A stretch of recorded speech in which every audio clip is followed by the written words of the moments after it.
we need to be the people to step up and say, this is what I see. This is where I want to participate taking us to, so that we're not the cattle that's just following the herd.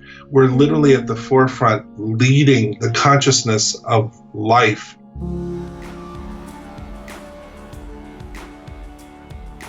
Hi everyone, welcome back. I'm Michael Sandler, your host on Inspire Nation. If you've ever wanted a different, better outcome to this coronavirus pandemic, then do we have the Game of Life and How to Play It show for you. Today I'll be talking with Joel Fotinos, author, minister, and expert who's been in the publishing world for over 30 years, most recently with St. Martin's Essentials, working with hundreds of books in the New Thought movement, including the classic by Florence Scovel Shinn, The Game of Life and How to Play It. And that's just what I want to talk with him about today, about how we receive back what we put into this world and what in the world that has to do with the coronavirus and how we'll heal as an individual and as a planet. So welcome back to the show, Joel. Are you ready to shine? I am. Nice to see you again. Good to see you again in a mighty woohoo. All right. I can't believe I'm going to go there on question number one, but well, why not? Before we dive right into things, are we creating or amplifying this crisis with our minds? Yes. The answer is yes. Don't you do that to me, Joel.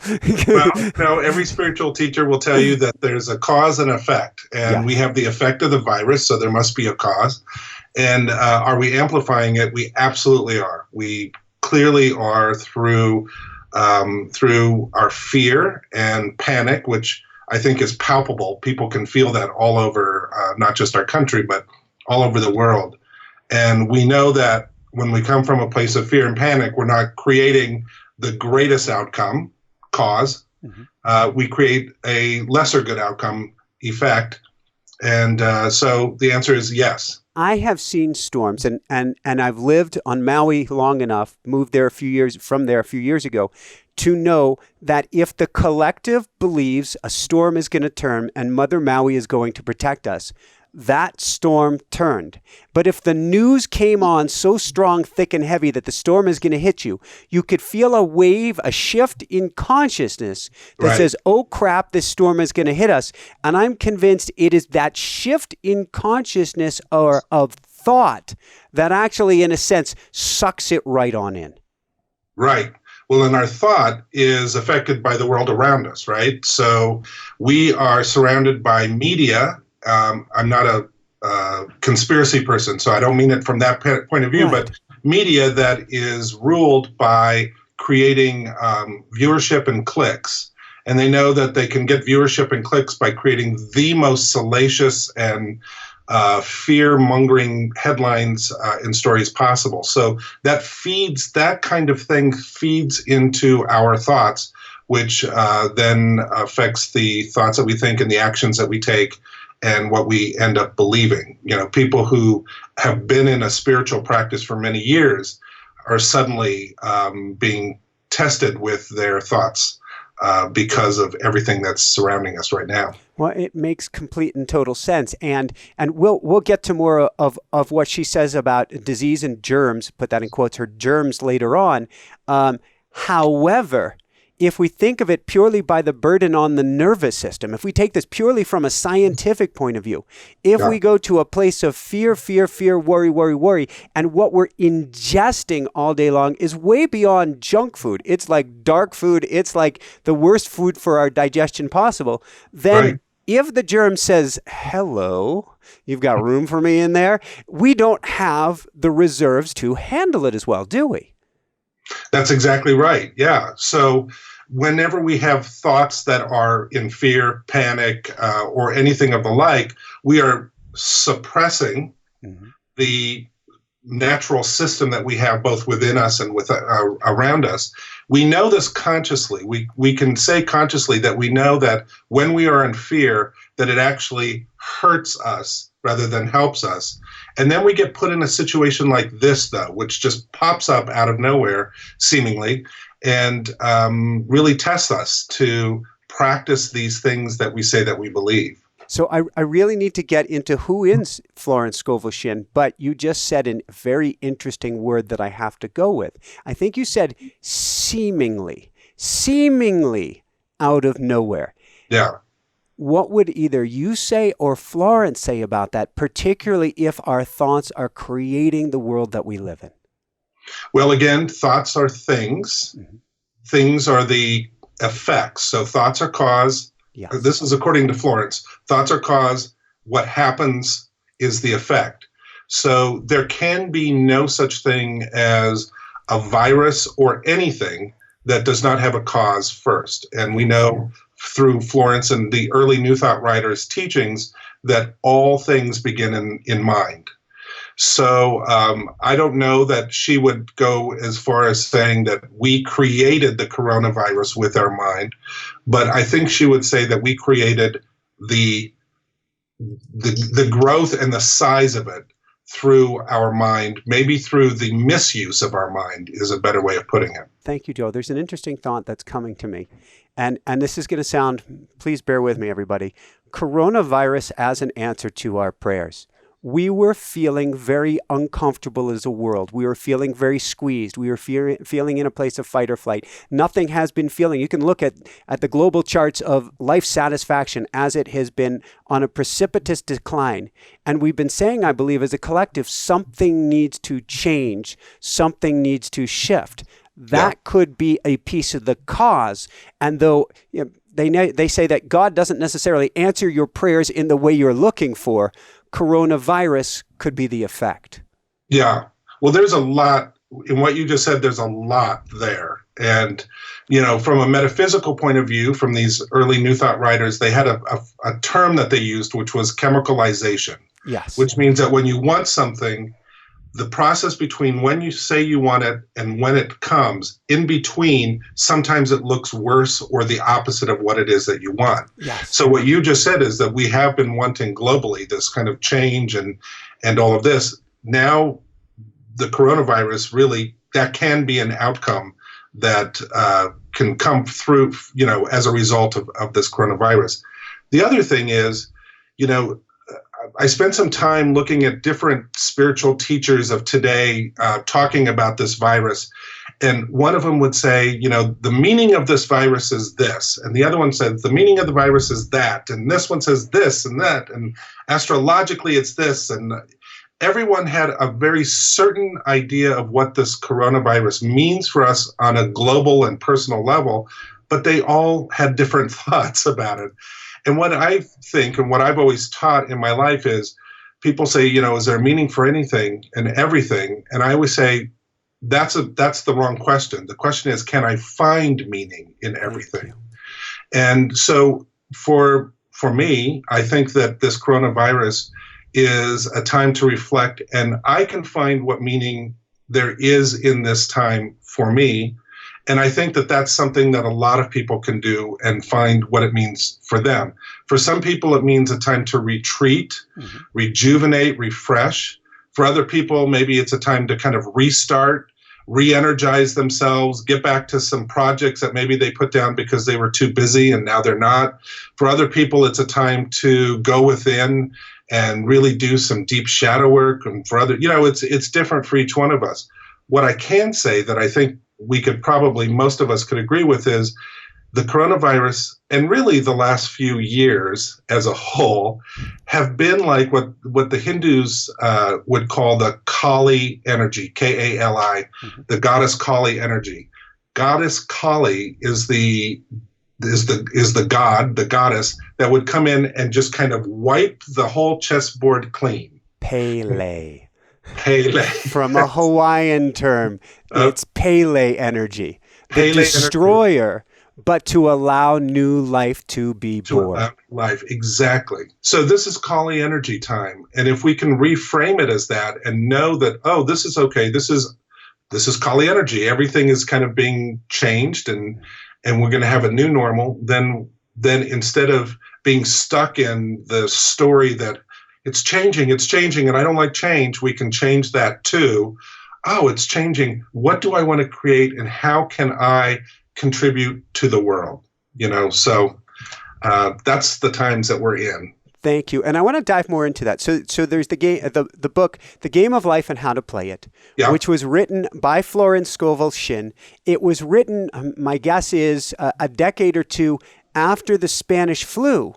But she went through this, didn't she? And she so did. she didn't describe, well, there's meaning to everything except for pandemics. Even that had this cause and effect. Absolutely. Yeah. I was thinking about the things that she saw in her lifetime, which includes that, also includes the First World War, which for many people was, for many people, it was a devastating experience for the world at the time, as well as other things. And she was also living in the East Coast at a time when there was child labor. There was a lot of problems, the way that women were treated, et cetera. So she was living in a time that had very real problems. We tend to sometimes simplify the past and say, oh, things are so much different now than they were then. But for then, it was intense and all-consuming, and it was everything. So she, in this book, The Game of Life, she doesn't sweep away those things and make a generalization that, hey, put your head in the sand and everything will be good. I think she does the opposite of that. She says, look, life is going to throw things at you, and you're going to have situations in your life. Instead of throwing or putting your head in the sand, and instead of being stuck in fear, why don't you make a game out of it? Not a game from a trivial point of view, like, oh, it's so fluffy and light, but a game like that. Maybe there's a way that you can think of that you can turn this around. And instead of being a victim of it, you can be empowered by it.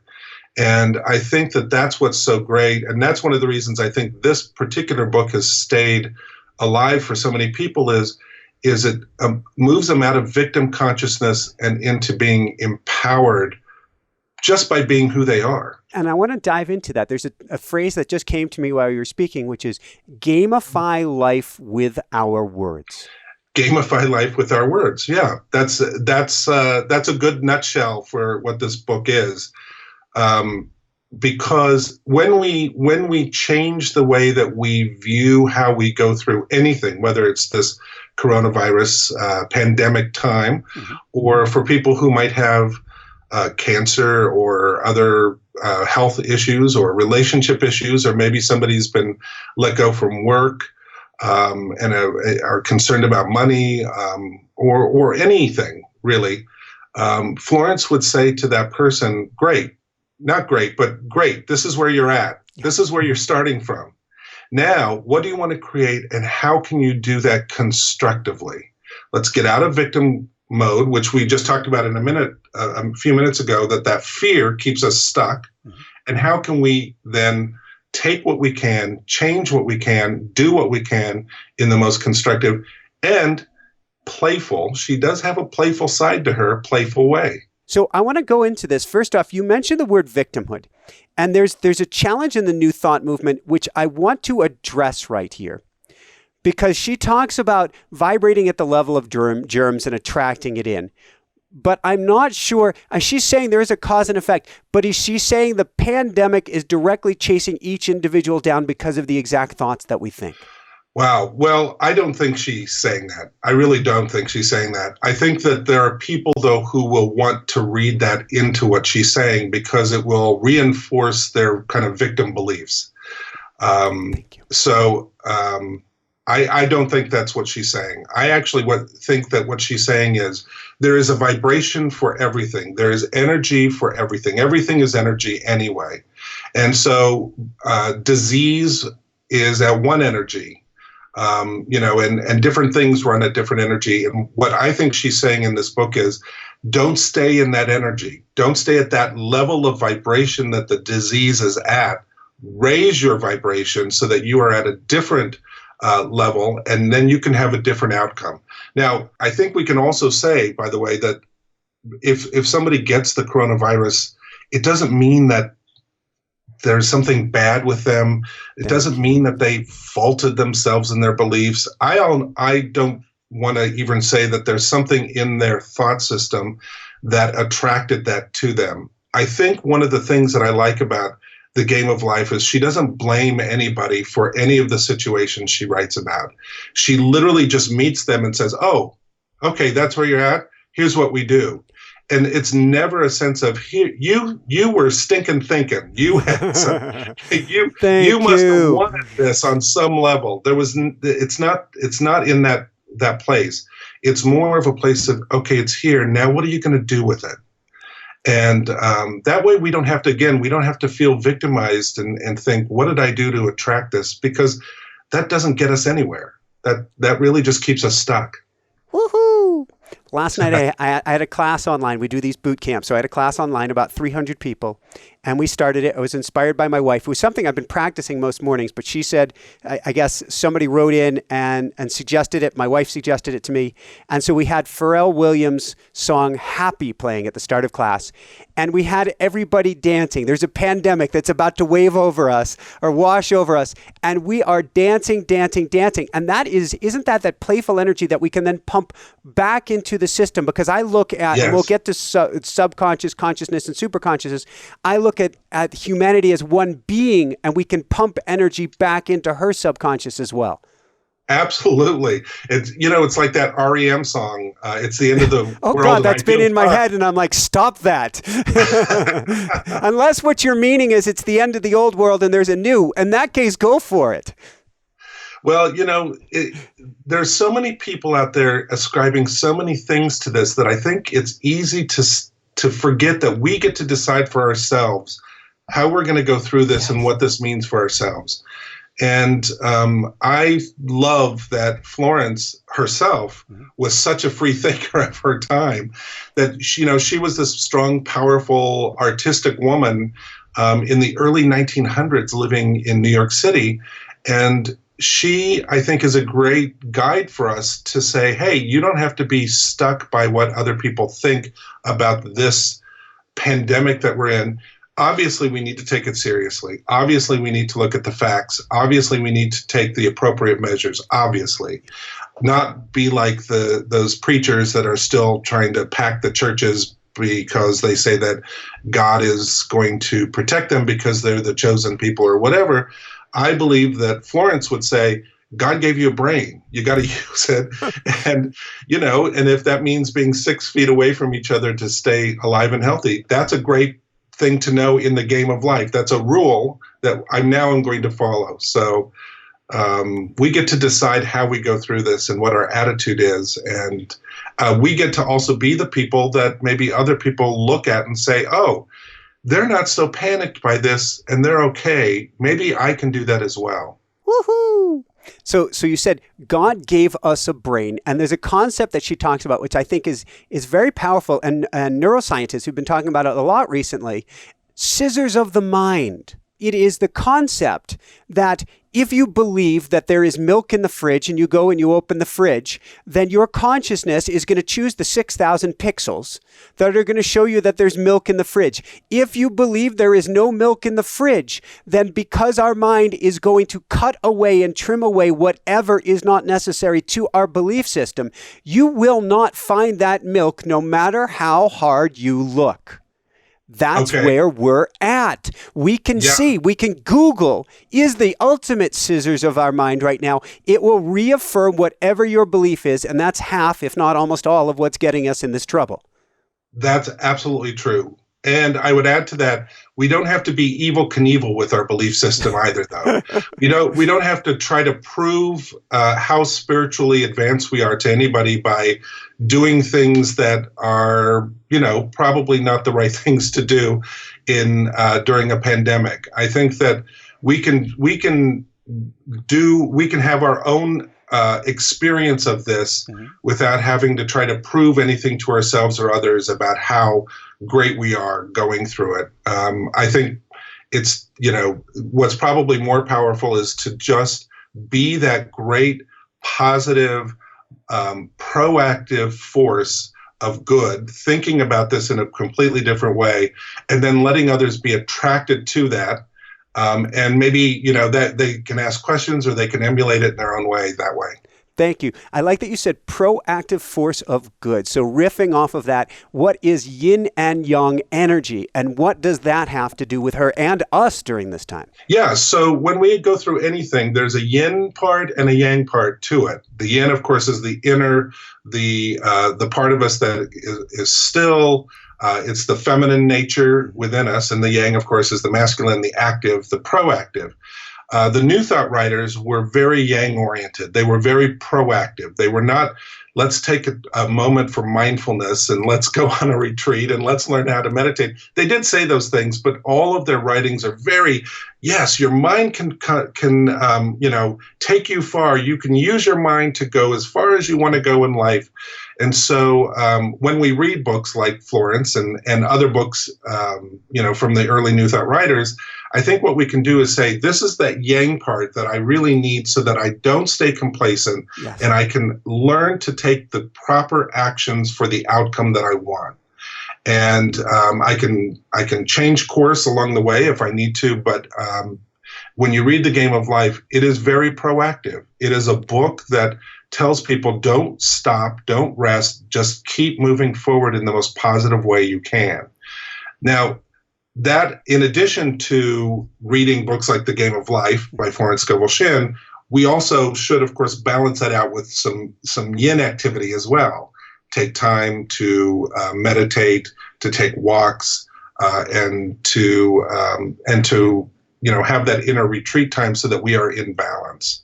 Thank you. So if we go to kind of a young perspective on a couple things here, and I prescribe to people, this is a time of certainly diving inwards among other things. There's a reason that we're being drawn collectively in, but there are things we can do. So when it comes to being young and our health, when it comes to the mind, how would she have us approach this, what appears to be a wave of, I'll use her word, germ, heading in our direction? Yeah. Well, the way she would approach this is the way she approached everything, which is she used the power of affirmations. Mm-hmm. And she would use these affirmations as a way to counteract the many thoughts that we all have in our head that are negative. So she would say, in one of her books, she talks about how overwhelmed we are by negativity around us. Yes. And so she would say, let's counteract that. And we can do it specifically in this area with the coronavirus, with health, that let's counteract all of that negativity around us and within us, because we all know that our monkey mind has lots of negative things to say. Yeah. Let's counteract it with a lot of positivity, with a lot of different way of thinking, a different outcome. And so her books always include really strong affirmations. They're very simple, but that's what's so powerful about them is they're simple. They're so simple that you can remember them, you can use them, you can believe them. And that's what is the game changer, I think, for people who read this and actually use this book, is its simplicity is actually its power. So I'm going to put you on the spot here for a second. Please forgive me, Joel. If you were to put yourself in the shoes of Florence and say, here is an affirmation that you could use around your health or boosting your immunity during this time or not getting sick, what would one be? Okay, I would say something like, I am powerful, strong, and forever healthy. Or, I love life and all of life loves me, because I think that, that's exactly what I would say. Those very words. Very, very good. And repeat them throughout the day. I didn't read anything about the hypnagogic state in her work, but I'm assuming that we can amplify that if we're doing that when we're in that half here, half not here state, so that we even go to sleep reprogramming our subconscious while doing that. Absolutely. And, I have a little trick that I use. And sometimes when I've taught this over the years, people will laugh and then they do it and they send me emails later saying, hey, this actually really worked for me, which is I take a song that, how songs are earworms and can get in your head? They get stuck. So take one of those songs, it doesn't even matter what the words are, and change the words to affirmations. And so, because I'm healthy, that's already a happy song. So you can even take a song that is about breakup or something, but Yeah. you change the words and make them affirmations, and you can just sing it over and over, because if it's going to be an earworm in your head anyway, it might as well be working for you instead of against you. Thank you. How would she define the power of the word, and just how powerful is it? Well, she would say this, that the word is the thing that connects us to the all that there is. So there is this the great creative energy that is everything, and then there's us. And between us is the mind, the thing that connects us to it, according to Florence. Yeah. I'm speaking as Florence. According to Florence, is the thing that connects us to the all that there is the mind. And the way that the mind works, the way that the creative mind of the world or life itself works, is through the creative access of thought. So it's seed, soil, plant. Yes. There's the word, which is seed, that goes into the creative ethers of life that results in the effect or the plant. So for her, the word is literally the seed of life of creation. It's the seed of creation. So all day long, we are planting seeds, millions of seeds throughout each day. And in the game of life, she would say that you should be planting more seeds for what you want than the seeds of the things that you don't want. And that's where the affirmations come in, and that's where the power of the word is. One of her books is called Your Word is Your Wand. And so what she's saying, I love it. You can actually create the life that you want through word, not just the word like, oh, I want it, but the word meaning you believe it. It is literally the seed, the acorn seed that is so mighty, so powerful, so strong that you're going to plant it so deliberately and consciously that it is going to grow into the mighty oak of the thing that it is that you want. Which means we get to be exquisitely careful or precise, about what we say to ourselves, because we are planting seeds with everything we say, and B, with what we ingest with our minds. And I'm not saying, I usually call news negative, worthless stimulation, but there is a time and a place. Right now is one of those, to check in and see what in the heck might be coming your way, or if you're going to be locked up or anything. But we have to be exquisitely careful then of what we start chewing gum with in our mind as soon as we get off of there. As much as possible. Absolutely as much as possible. She, along with virtually every New Thought author of that time, and people like Napoleon Hill, which was roughly a little bit later, but basically around that same time, would all say the same thing, which is the first thought you have in the morning, make it a great one. The last thought you have at night, make it a great one. Because the way you begin your day and the way you end your day is going to determine the middle of the day. And so that's when you read The Game of Life, there's a whole section in the back of denials and affirmations, she calls them. And you can read those. You can begin the day, put it by your bedside. You can wake up in the morning and begin with one of her affirmations, or write your own. And even better, because then it's more for you. And kind of start the day, and don't just say the words, as if they're just a magical incantation. Say them as if they have meaning. And how do they have meaning? And think about it for a moment and feel what the outcome of those words are in your life, because when you feel it, it amplifies the effect of it. And then throughout the day, you can just return to that thought as often as you can using, for me, I use songs, or people put up Post-it notes, or they carry cards around, or this is a little book so you can always just carry it wherever you're at, or whatever it takes throughout the day to just keep returning to that. There is going to be no situation, I think, where a person just thinks perfectly throughout the day this one affirmation. We're not really built that way. And if you read books like The Untethered Soul, or books like that, you come to understand about the roommate that's in your mind.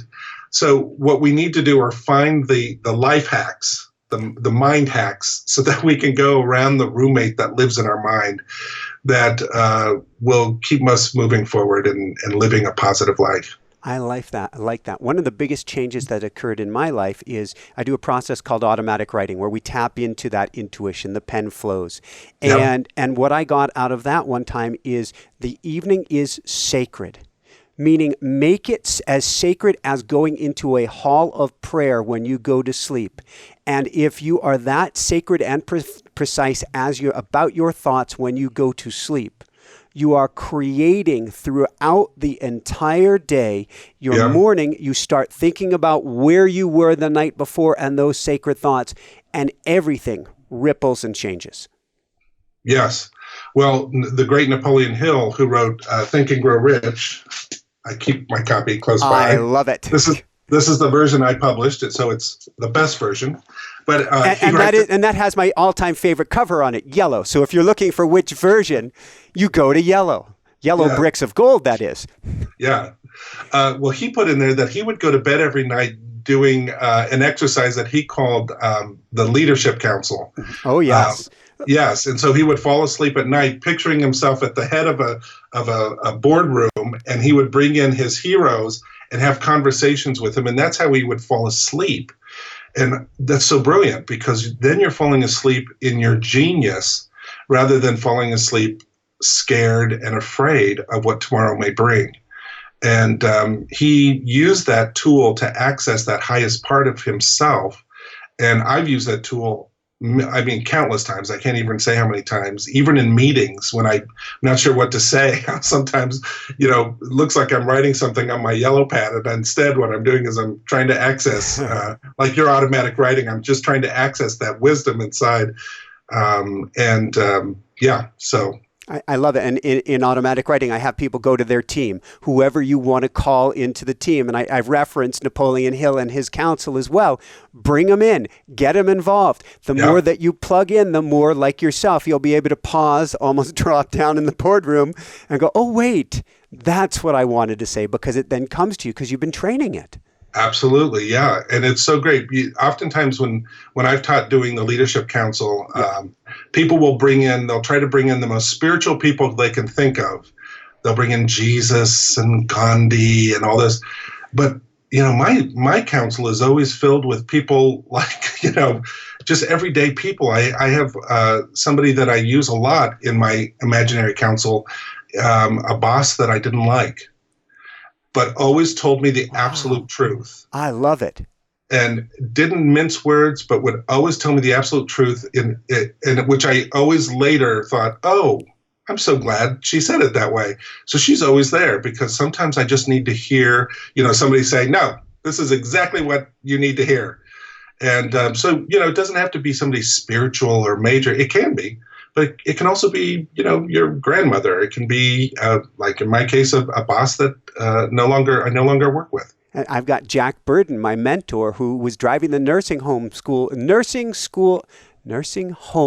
school bus at 93 before deciding it's time for me to check out. And I can hear him when I going to my council, going to my team, and I hear him saying, damn it, Michael, because he's trying to get me and keep me on the straight and narrow. Let's steer the bus from there. I want to go to the law of non-resistance, because this is so important with all the news that's being pumped at us and all of the blame, the giant, massive blame game that's going on right now. The man who sends out only goodwill to his fellow man and who is without fear cannot be touched or influenced by the negative thoughts of others. I mean, how brilliant is that, right? That's exactly right. The law of non-resistance for the New Thought writers like Florence is similar in the sense to the Buddhist teaching of not resisting anything either. It's there. So when you resist something, according to Florence and other New Thought writers, you actually are creating more of it. When you fear something, you are resisting what is, and you create more of the fear and the thing that you fear. But when you are in non-resistance, Ernest Holmes, who wrote The Science of Mind, he said, show me 1,000 people who are for everything and against nothing, and we can change the world. And that's exactly what she's saying is, let's instead of focusing on the things that we don't want or that we're against, focus on the things that we do want and keep moving towards that.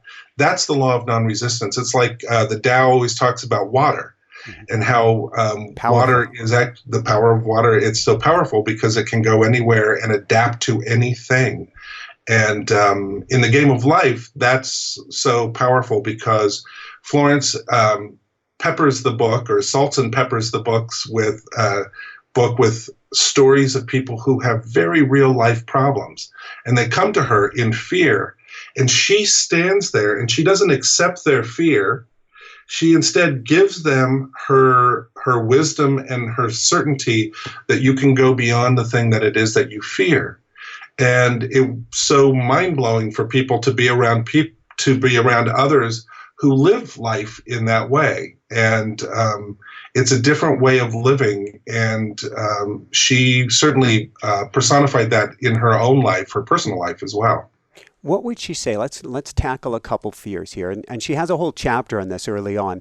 Let's tackle the fear of money, because as we're speaking now, 10 million Americans are now out of work that were in work just a couple weeks ago. Yeah. And that's not showing signs of slowing down. What would she say to somebody who's going, yes, but I just lost my job. I don't know how I'm going to pay for rent. There's no jobs available right now. I have no idea what in the world to do or where to go. Well, even as you just said that, I could feel the box that the person who thinks that puts themselves in. Yes. And they put themselves in this little box and say, I can't see beyond it. And it's because you just put yourself in this little box. Yeah. What she would say, I think, is she would say the answer to having more money in life is not more money. It's more faith. When we have more faith, when we live our life in this more open, positive way, we are more open to opportunities around us. And when we're more open to opportunities around us, we get to receive more of life because we're more open to life. So for the person who has that deep, sense of fear about money, I can understand that. I've been there. I certainly have had that experience myself. But the thing that never helped me was being petrified. The thing that always helped me was being creative. And you can't be creative when you're scared. You can only be creative when you move into that higher, what she would say, that higher vibration, that more positive place. Now, fear can motivate us to create, but if you have been in a creative mode, you know that the creativity itself is not fear-based. It's actually creative-based. And the reason Florence would say that is because we are created by a creative process. Which gets me thinking, you're saying creativity versus fear, and I'm hearing love versus fear, creativity as love, love as creativity. Yeah, for sure. We're plugging into that oversoul, that super consciousness, that something greater than our little mind, aren't we? Yeah. So this would be true if it was money problems, or if it was fear of the pandemic, or if it was somebody just found out that they're going to their spouse has asked for a divorce, or they were just fired, or they just got a diagnosis, or whatever. The answer is not the opposite of it. The answer is more faith, more openness, more creative sense, less fear, more, in her words, less fear, more God. Oh, let's play with this. What I'm hearing in my mind from the audience is, but how do I have more faith when my friend has just passed away, somebody else is in ICU, I may get sick, this, that, and the other? How in the world do you expect me to have faith at a time like this? Well, that's a great question. I would say there are 3 tracks of mind. The first track is the conscious mind, the reasoning mind. So we watch the news, we inform ourselves, we make responsible choices. Yeah. That's all based on reasoning. Then in the middle is the fear-based mind, which says all the things you just said. Oh my God, well, what happens if this? And somebody got that, and I just found out that somebody died from this, and how can you not be afraid? Yeah. The reasoning mind doesn't have to be afraid because it says, oh, I can take these simple measures and minimize any opportunity that the virus would have in my life. But the third track is the spiritual track, or it might be the soul track, you could say, or the superconscious, which is the part of us that says, okay, take appropriate measures, step out of fear, but what are you going to do with it? It's here. What are you going to do with the thing that is here? Yes. How do we make this into something greater than just sitting on a couch watching reruns of something and numbing out for the next few weeks? What can we do consciously? Because the superconscious, the soul part of us, always wants to have us make choices consciously and deliberately, always. And it never allows us to numb out. Fear Most fear is a great number. It numbs us from what actually is.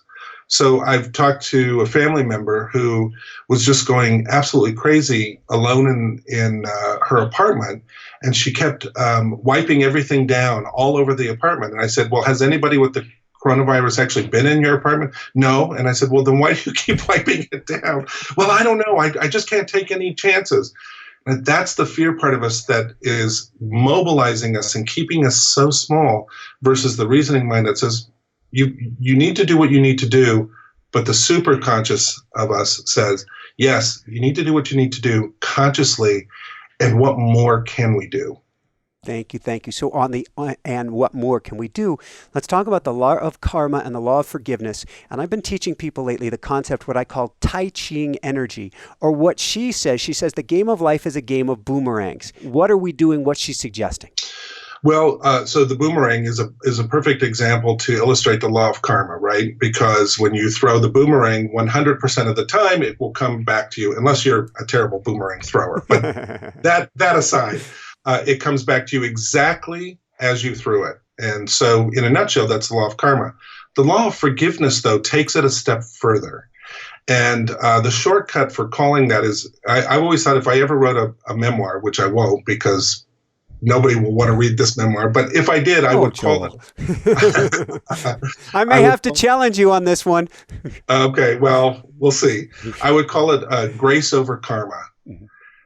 Because when we go into the state of forgiveness, and you had Stephen Mitchell on recently, yes, and he talked about his beautiful, beautiful book on the way of forgiveness.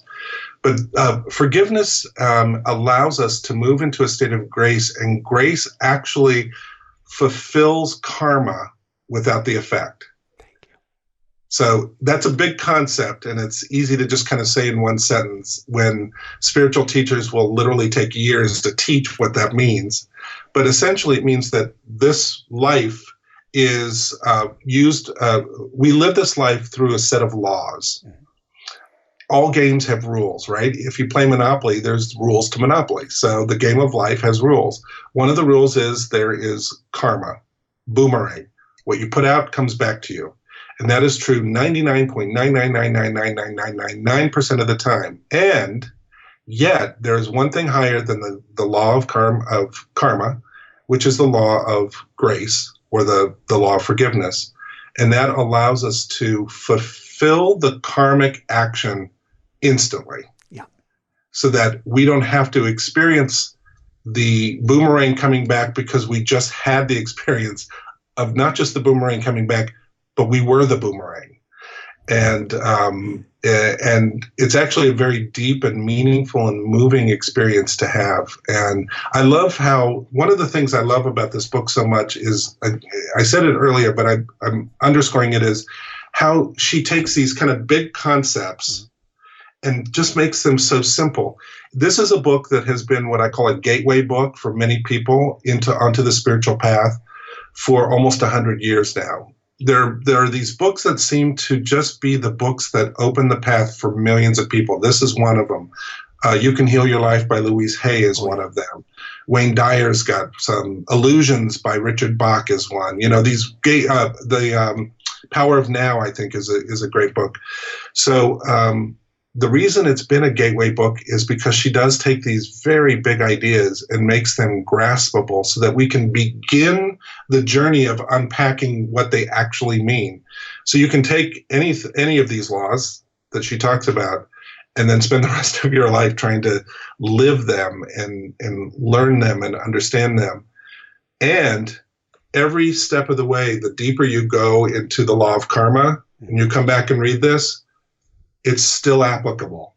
That's the beauty of simplicity. Thank you. I'm trying to figure out how to sew about a half dozen concepts together. I was on my Greg Braden page earlier today. We had him on the show a couple of days ago. And there are a lot of people talking about the government's trying to kill us. This is trying to kill us. That's trying to kill us. And I feel like it's that energy. I understand where it's coming from, but that energy is actually what's hurting us almost more than anything. And I'm wondering how she would take this energy and transmute it to be able to send out something else. again, she was a very simple person in that way. She was a creative and simple person. I think that when you get into the people who get into all of the conspiracies about who's trying to kill us and who really runs the world and who's doing this and how is this happening, those are very complicated. There's never a simple path through those types of thought systems. If you read Umberto Eco's book, Foucault's Pendulum, that's really what that book is about, and how complicated our mind can make every single thing, and that when we begin to see a conspiracy one place, we begin to see it every place, and there's no end to it. And his book ends in the most simple, the last page turns all of that back to a Florence type thing where it becomes suddenly simple. And it becomes simple because it's not that we have to ignore those things, or we can't use our power for good in trying to overcome what we believe to be very true things. It's that when we become so embroiled in it, we become victimized, because when you listen to a lot of that type of talk, there's so much victimhood in it that it's easy to feel unempowered, to feel weak and feel like you're just a pawn of something that it isn't worth fighting for ultimately, because the foe is too big. It's like a Star Wars movie where you're living on the furthest planet and you've got, the big dark Death Star and all of that, and you think, how can I fight this? But that doesn't help us right now here in our lives. We have to return to what we can do, and Florence, I think, would not even engage those people in conversation. I think she would just say, but you can't pay your rent. Let's start there, Thank you. Let's go from that one to casting the burden or impressing the subconscious. There's a quote that she has: "In the twinkling of an eye, man's release will come when he realizes there is no power in evil." Right. Well, so what she's saying there is that, I'm trying to put it in a nutshell. What she's saying is evil has as much power as we're willing to give it. And when we don't give it power, it's like the wicked witch of the West. We throw water on it and it kind of dissolves it, and we can see it for what it is. We have a different experience of it. So she also was a believer, as the people of New Thought are and were at that time, in the concept of oneness, that there is only one power and only one thought. So if you believe in evil, you're suddenly in duality rather than in oneness. And she would say, no, let's not go there. Let's return to oneness. And instead of giving that power, let's move towards the power that we have to make any kind of change in our life. Thank you. So then how would she, as she would call it, cast the burden on a higher power? How do we cast the burden on a higher power, particularly at this time? Yeah. Well, I'm not sure how she would say that for the coronavirus, but what I would say in her stead at this moment is that we can reframe it so that we are not the victim of it. Because when we do that, we are casting our burdens onto the higher power, literally through the process of transforming it from a story of being the victim to a story of being empowered. And in that process, we do what the ancient spiritual teachers called alchemy, which is we turn the lead, which is our fear, into gold. The very thing that we thought was the worst thing it becomes the gold in our life. I remember many years ago, and I was thinking about it in light of the coronavirus and in light of what she says about germs and all of that. Many years back in the early 1990s, when AIDS and HIV and all of that was just very, people were petrified. There was so much misinformation and that fear of everything. And one of my best friends, I discovered, was HIV positive. And I was so distraught to find that out. And we had this conversation one time, which I never will forget. And I said, I'm so sorry. I'm so sorry you have this. And he said, you don't have to be sorry. He said, first of all, my body has HIV but it doesn't have me. And then he said, you don't understand. This has become the best blessing of my life. And I said, how can you say that? How can you say that this thing that every person in the world would agree is the worst thing that can happen to you? And he said, I don't agree with them. He said, I have found so many blessings and my life has changed in so tremendous, many tremendous ways that it has become the greatest gift that I've ever gotten. And that changed my life so much that the person who had what was the worst could say that he found the gifts in it. He found meaning in it. And that's what alchemy is. That's when we can take the thing that is fear and turn it around in our minds and find the gold. Woohoo! Beautiful, beautiful. Let's go from there as we start to wind things down. There's so much goodness in this book. Everybody, you're going to want to get this book, The Game of Life, and how to play it. With that said, let's talk about love for a minute here. And that's really what your friend was talking about. She says every man on this planet is taking, and she's meaning every man and woman on this planet is taking his or her initiation in love. What was she saying? Oh, well, what she's saying, the initiation of love is exactly what we just talked about. It's this alchemy. It's turning the story that we tell ourselves about anything that happens to us and turning it around so that it becomes something that works for us rather than against us. That's an initiation in love rather than being stuck in fear. And that's what she means by the game of life. So that when you play a game, you have something to do and you can move towards something, and you don't have to be stuck. It's not the dredge of life. It's not the end of life. It's the game of life. And that's a reframe. So that initiation of love is literally reframing everything that already is in your life and seeing it with the new lens of love or empowerment or positivity. And that's what she meant by that. Thank you. And there's another line that to me is so incredibly important, perhaps now more than ever.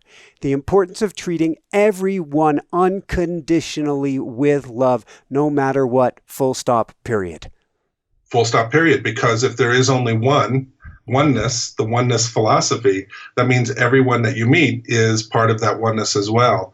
And the boomerang, so when we send a mental boomerang to somebody saying, I hate that person, or I wish that person would change, or whatever, that comes back to you 100%. So we don't want to do that. We want to lift ourselves out of that so that when we see other people, when we wish them well, then life says, oh, there's the saying that God loves a generous giver. When we give love to others, when we give attention to others, when we give forgiveness to others, we get to receive that as well in very profound and deep ways. You just answered, I think, my next question, which was going to be about the importance of giving right now. The importance of giving right now. Well, giving is essential for the boomerang, the law of karma.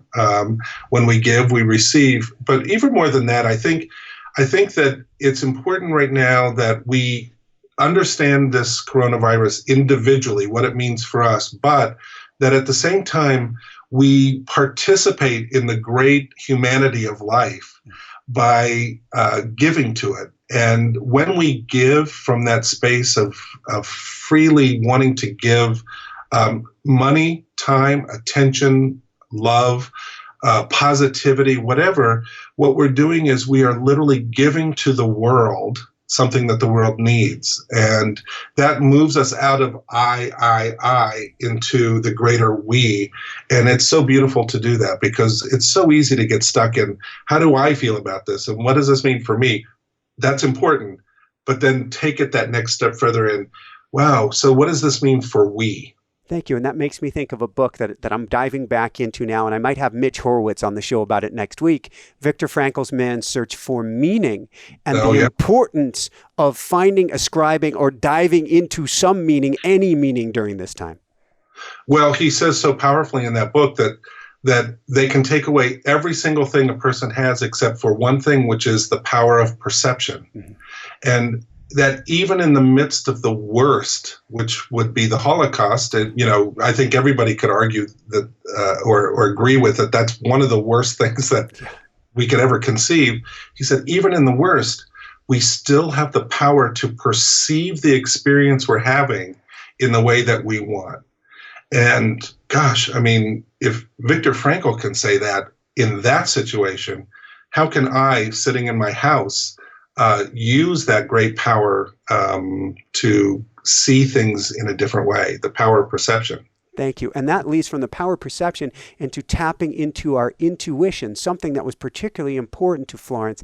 How do we, I talked about automatic writing earlier, but how do we during this time tap into intuition, and how incredibly important is it? She would say there's a difference between intuitive feelings and fear. Fear kind of constricts you and makes you, clam up, and you can feel it in your stomach like, oh, dread.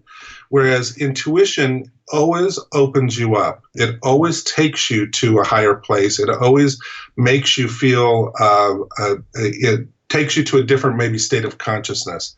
So the power of intuition, she would say, you can access it all the time through breath, through affirmations, and of course for Florence, through the power of your thought, the mind, the word.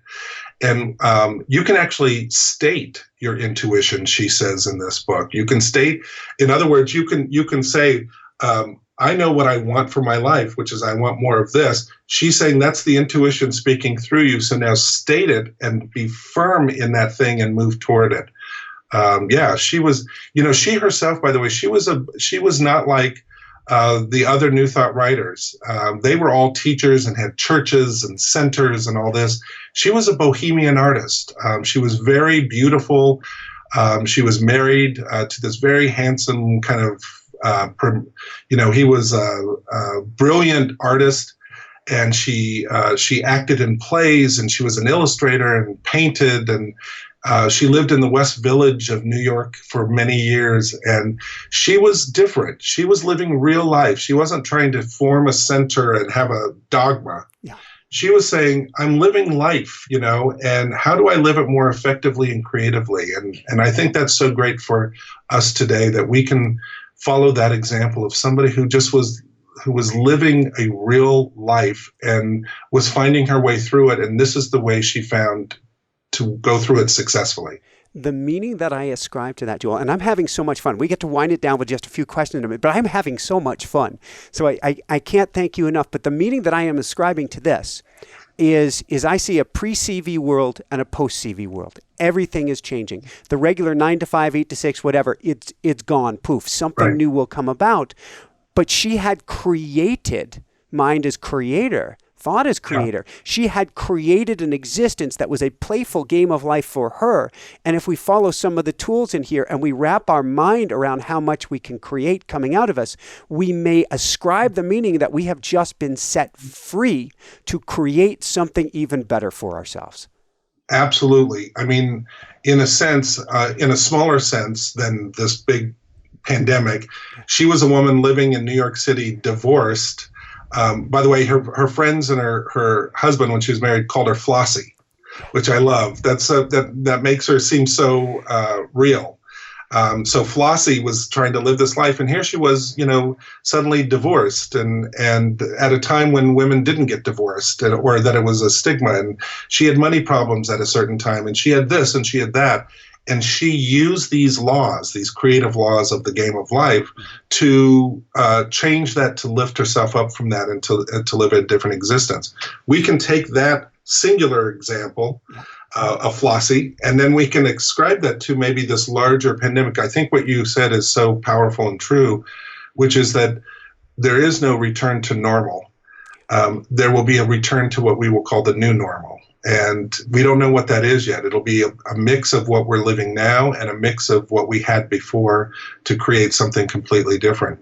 That's why it's so important to be conscious, to make decisions very consciously, to step out of fear, so that the new normal that's coming our way is going to be something that we participate in proactively and create as much positivity as we possibly can.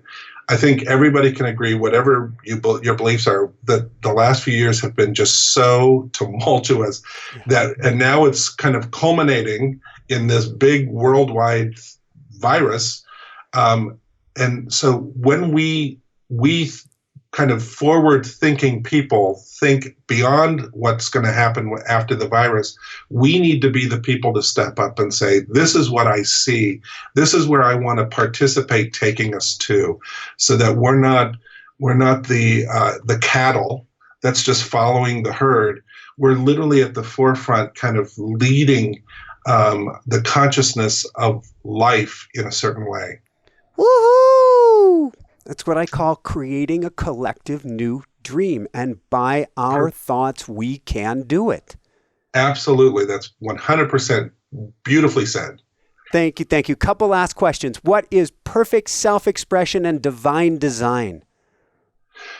She would say that perfect self-expression and divine design, that we are each born from, if there is only one and there's this one mind, one creator that creates all things, it also created each one of us, which means that we were born in the image and likeness of the all that there is itself. So we have that within us. And now we get to use the game of life to kind of strip away the fears and the misperceptions and the stories we've told ourselves for so long, and move into the recognition of the perfection that was already there to begin with. And I'm going to add in a little addendum to that. Without then picking on yourself if you feel you are any less than perfection, which you couldn't be no matter how much you try, that is a perfect part of the perfection and your journey, just as it is. For absolute certain. That's absolutely true, I think. Thank you. Thank you. So, Joel, where can people go to find this beautiful book by Florence and to find out more? Well, you can support all of your local bookstores, the ones that are, Thank you. open right now, and they can certainly order copies. And I think a lot of independent bookstores are delivering books or having pickups. You can also go to online retailers. The best way to find this edition, which is my opinion, the best edition that there is on the market, in part because I wrote a wonderful introduction to it, but also it's just so great, is to type in The Game of Life, Florence, and the word essential, because the name of the publishing company is St. Martin's Essentials. And if you type that in, this edition will be the one to pop up, because there's lots of other editions out there, but a lot of people didn't do a very good job republishing this classic. And we took great care to make sure that we published it in the original state just exactly the right way. So that's how they can find it. Thank you. Thank you. And is there a website you want to send people to find out more about yourself or anything you're doing or books that you're working on or anything? Yeah. Well, go to stmartins.com, stmartins.com, and within there you will find all the books that my imprint, St. Martin's Essentials, is doing.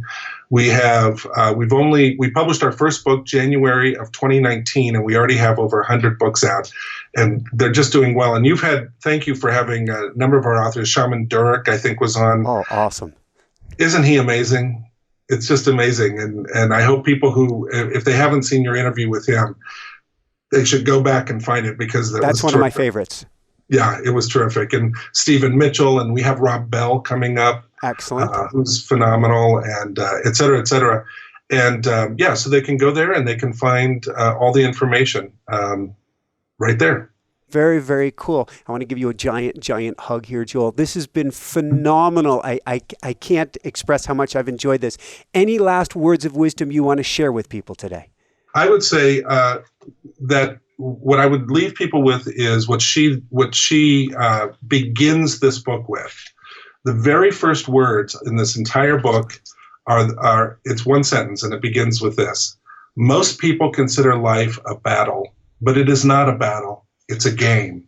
So I would just leave people with that sense of that they can move out of the story that they've been telling about their life and move into a different story, whether they read this book or any of the other books that from the authors that you featured, because they're all saying the same thing ultimately, which is you're greater than you think you are. You have a bigger life than you think you do, and you have more power available to you than you know. And that's what I would want to say to everybody listening. And that's a mighty woohoo!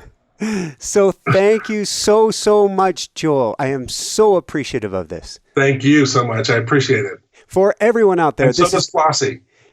Go Flossie. She's on the other side laughing her tail off right now. That's right. It. You know it. For everyone out there, this is Michael Sandler saying, be well, have fun, get the game of life and how to play it, and begin playing a better game in your life today, and shine bright.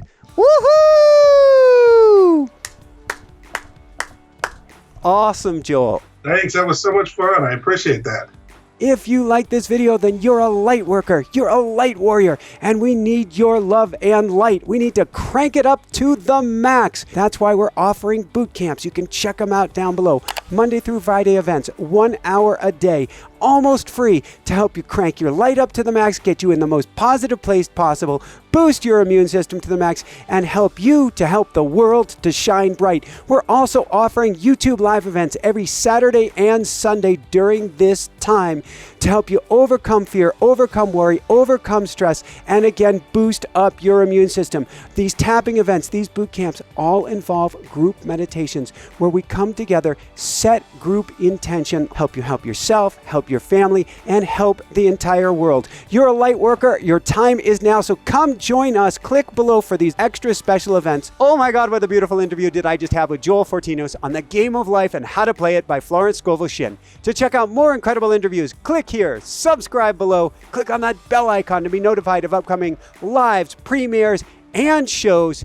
And be sure to join us for our next boot camp to help flip that negativity on its head and help you find the most positive place possible for all that's coming your way. Click below for the boot camp. Click below for the boot camp. Love you guys so much. Give this a huge thumbs up. Leave your comments. Shine bright. Love you so much. Woohoo!